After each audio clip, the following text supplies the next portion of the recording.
하시겠습니다.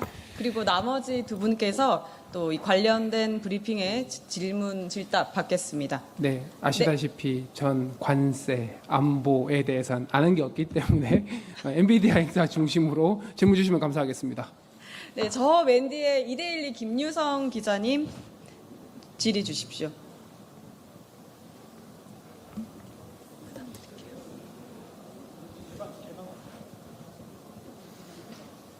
예, 이데일리 김유성입니다. 질문 기회 주셔서 감사하고요.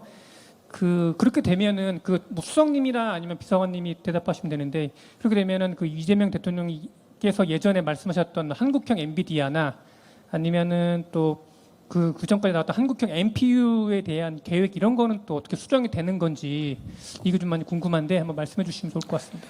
그 한국형 엔비디아라고 하는 것이 어쨌든 인공지능 반도체 혹은 인공지능 가속기 NPU라고 하는 게 전략 기술화 되어 가고 있지 않습니까? 현재 전 세계의 거의 독점 수준으로 시장 점유율을 가지고 있는 게 엔비디아이고요. 그런데 중요한 건 현 시점에서 인공지능 어떤 거대 언어 모델뿐만 아니라 다양한 파운데이션 모델이든 피지컬 AI를 위한 월드 파운데이션 모델이든 로봇 AI 등을 만들기 위해서 학습을 하기 위해서는 굉장히 많은 컴퓨팅 연산량이 필요한데요. 우리가 이 학습에 활용할 수 있는 AI 반도체와 그리고 다 학습된 모델을 다양한 제품이나 서비스에 적용할 때 쓰는 AI 반도체 기준으로 보자면 학습에 사용하기 위한 AI 반도체에서 엔비디아 GPU가 너무너무 많이 필요한 게 사실입니다. 그런 측면에서 보면은 우리가 이런 피지컬 AI도 그렇고 현재 국가대표 AI 프로젝트를 하거나 스타트업들에서 활용할 수 있는 GPU를 충분히 많이 확보하는 게 필요하고요. 그와 별개로 2년 후, 3년 후, 5년 후, 10년 후를 봤을 때 국내의 NPU 혹은 AI 반도체의 내재화 역량을 키우는 건 당연히 중요해서 투 트랙으로 별도로 진행한다라고 보시면 될 것 같습니다. 오히려 우리가 지금 현재 굉장히 많은 GPU를 확보를 해서 강력한 AI 모델 혹은 뭐 파운데이션 모델 혹은 로봇 AI들을 만들고 산업 AI들을 만들었을 때 여러 공장이라든가 산업 현장이라든가 로봇이라든가 자동차에 녹아 들어갈 때 여기에서 서비스나 AI를 다 학습시킨 걸 운영을 하기 위해서 사용돼야 되는 NPU들이 굉장히 많이 늘어날 텐데요. GPU는 비싸거든요. 그러면은 전력이라든가 가격 경쟁력이 있는 NPU를 만들 수 있는 국내 기업들의 역할이 굉장히 중요해지겠죠. 그렇게 저희가 K 엔비디아 형태로 지칭되는 이런 기업들을 당연히 양성을 해 나갈 거고요. 이와 관련된 정부 정책은 또 별도로 비서관실에서 열심히 준비하고 있으니까 공개해드릴 날이 머지 않았다 정도 말씀드립니다. 네. 다음 질문 듣겠습니다. 저기 아까 못 드린 네이비색 점퍼 입은 기자님. 네, 안녕하세요. 전자신문의 최호 기자라고 하는데요. 네. 예, 그 26만 장 공급이 어느 기간 내에 이루어지는 것인지 좀 말씀 부탁드리고요. 그리고 26만 장이 저희가 공급을 받았을 때 그걸로 이제 구축되는 인프라가 어느 정도 수준, 그러니까 뭐 데이터 센터로 따지면 어느 정도 그렇게 설명을 좀 부탁드립니다. 네, 26만 장이라고 하는 수치가 내년부터 기준으로 해서 누적되어 가는 수치일 겁니다. 그리고 최대 2030년까지를 고려를 한 것으로 보이는데 각 기업마다 좀 다르고요. 26만 장은 공공 분야에서 확보하는 5만 장이라고 되어 있는 계획, 물론 더 늘어날 수도 있습니다. 더하기 오늘 회담에 참여한 기업들 각각이 구매를 하기로 한 양을 합한 양이라고 보시면 될 것 같아요. 26년부터 시작을 해서 이런 과정으로 보시면 될 것 같고, 그 얘기는 기업 내에서 쓰는 GPU들도 있을 거고요. 공공 영역은 저희가 얼마 전에 진행한 국가 AI 컴퓨팅 센터 여기에 넣어서 국내의 정부 주도의 R&D라든가 대학 스타트업들이 좀 활용할 수 있도록 하는, 혹은 국가대표 AI 기업들이 활용할 수 있도록 하는 이런 쪽으로도 좀 더 공공 용도로 쓰이는 것도 있을 거고, 또 네이버 같은 기업들을 고려해 보면은 GPU as a 서비스라고 하지 않습니까? 클라우드 기반의 GPU 서비스를 한다면 또 마찬가지 외부에 있는 많은 기업들이나 학교들이 좀 더 활용할 수 있도록 하는데도 쓰일 수 있을 것 같고, 그래서 각 기업의 전략에 맞추어서 활용될 수 있다 이렇게 보고 있고요. 거기에 더해서 오늘의 메인 테마는 사실 GPU 26만 장보다 피지컬 AI의 글로벌 리더가 되기 위해서 어떤 것이 필요한가에 조금 더 방점이 있었고요. 우리나라가 AI 풀스택도 가지고 있지만 피지컬 AI 풀스택도 가지고 있기 때문에 이 피지컬 AI라고 하는 이 기술 전체를 어떤 경쟁력을 키우기 위한데도 또 많이 활용되지 않을까 이렇게 기대를 하고 있습니다. 네, 다음 질의 있으실까요? 네, MBC 김재경 기자님 질의 주십시오.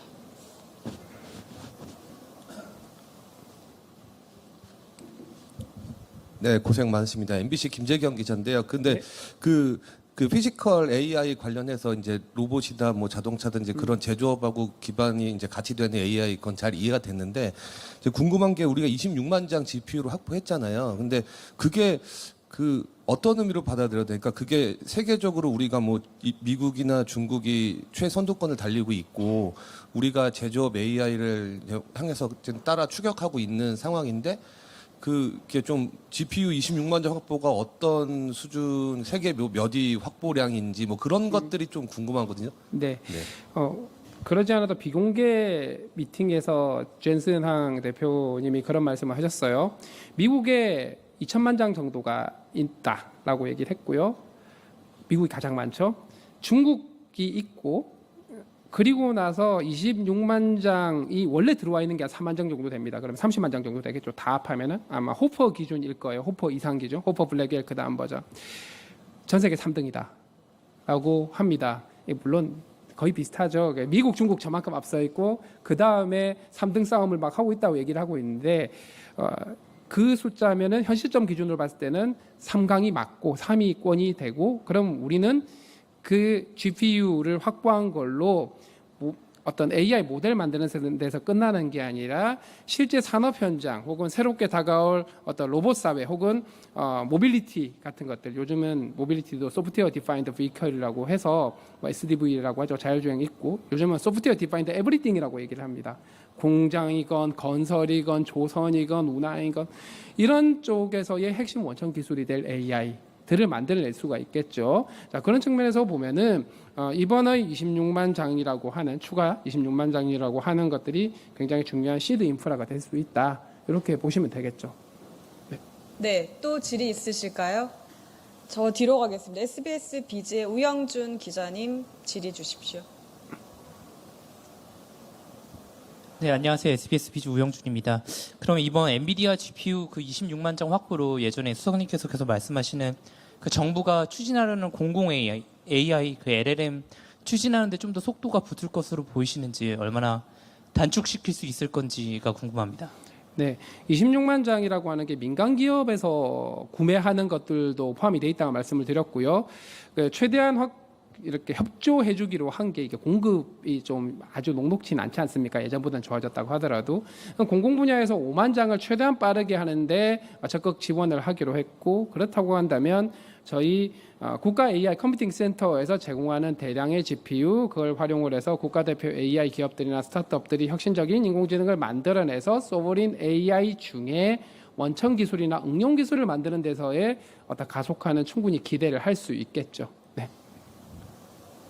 또 질의 있으실까요? TV조선의 최민식 기자님 질의 주십시오. 네, 저 TV조선의 최민식입니다. 그 26만 장 중에서 5만 장은 그럼 정부가 구매를 하는 건데 예상 규모가 얼마 정도 되는지 궁금하고요. 그러면 다른 기업들은 투자를 각각 얼마 정도 그러니까 나눠서 구매를 하는 거니까 그건 또 규모가 어느 정도인지 궁금합니다. 네, 개별 기업들의 투자 규모는 개별 기업들의 보도 자료에 나와 있을 가능성이 있거나 혹은 그 회사 출입 그쪽도 이제 출입 기자가 있지 않습니까? 그쪽에서 확인하시는 게 좀 더 정확할 것 같고요. 내년에 내년 우리가 국가 AI 컴퓨팅 센터를 2조 5천억 정도 규모로 잡고 내년에 15,000장 그리고 추가적으로 가는 걸로 이해를 하시면 될 것 같은데요. 이 GPU라고 하는 게 가격이 좀 왔다 갔다 하고 또 환율에 따라서 왔다 갔다 하긴 한데 요거 계산기를 조금 두드려 봐야 될 것 같긴 하거든요. 그래서 지금 15,000장에 2조 정도로 보시면 될 것 같고 거기에 추가 5만 장이 되면은 거기에 액수가 좀 더 붙겠죠. 붙을 텐데 그 가격은 사실 GPU의 가격 정책에 따라 조금씩 왔다 갔다 해서 지금 정확하게 숫자를 말씀드리기는 어려움이 있는 것 같습니다. 네. 네, 그 정도 언저리로 계산하시면 되겠죠. 현 시점 기준으로. 네. 네, 또 질의 있으실까요? 네, 이성택 기자님.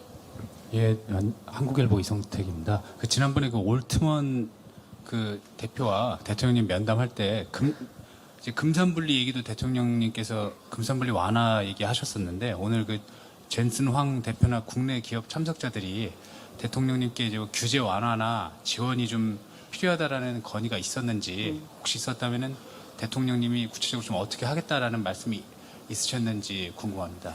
네, 앞서서 정책실장님 브리핑 하실 때 잠깐 나왔던 SK그룹에서 요거는 약간 정책 제언이 기업을 위한 거라기보다는 생태계 관점에서 좀 제언을 주셨는데요.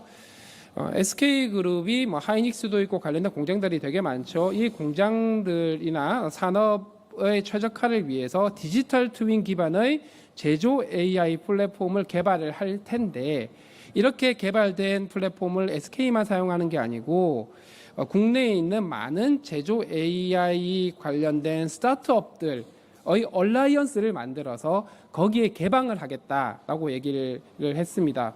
그렇게 개방을 할 때 정부 차원에서 뭐 데이터 센터라든가 그리고 제조 AI를 위해서는 많은 어떤 공장에서 만들어지는 데이터를 모아서 활용할 수 있도록 하는 작업이 되게 많이 필요할 거고요. 여기에는 당연히 정부의 뭐 스타트업을 위한 예산이 되거나 AI 산업을 위한 예산이 되거나 이런 것들을 넣을 수 있겠죠. 그리고 해당하는 제조 AI 산업에서 어떤 산업이 될지는 모르겠지만 거기에 따라 붙는 규제라든가 정책적인 지원 이런 부분들에 좀 더 적극적으로 지원해 주시면 좋겠다. 그렇게 해서 제조 AI 분야 혹은 산업 AI 분야의 스타트업 생태계를 좀 더 강화해 주시면 좋겠다라는 제언이 있었고 그래서 대통령님은 정책실장님께 정책실 차원에서 필요한 조치를 해서 적극 지원을 하라라고 말씀을 하셨습니다. 네. 네, 최승욱 기자님, 국민일보 최승욱 기자님 질의 주십시오. 예, 국민일보 최승욱입니다. 그 아까 26만 장을 2030년까지 목표로 하신다고 하셨잖아요. 그럼 저희가 오늘 기사를 쓸 때 임기 내 26만 장 GPU 확보 목표 이렇게 써도 괜찮은 건가요? 지금 그리고 브리핑 자료에 그렇게 되어 있죠. 네, 브리핑 자료에 그렇게 되어 있고요. 예. 실제로 빨리 당길 수 있으면 빨리 당길수록 좋죠. 그래서 예. 그리고 그 민간 영역에서 GPU를 구매할 때 네.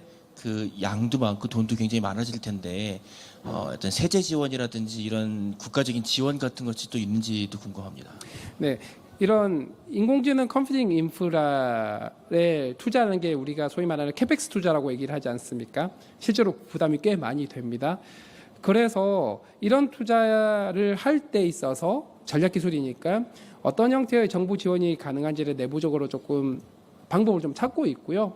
또 여기서 구체적으로 뭐 세제 지원이 된다 혹은 바우처가 된다 이렇게 말씀드리기는 조금 어려운 부분이 있는 게 아직까지 결정이 된 건 아니거든요.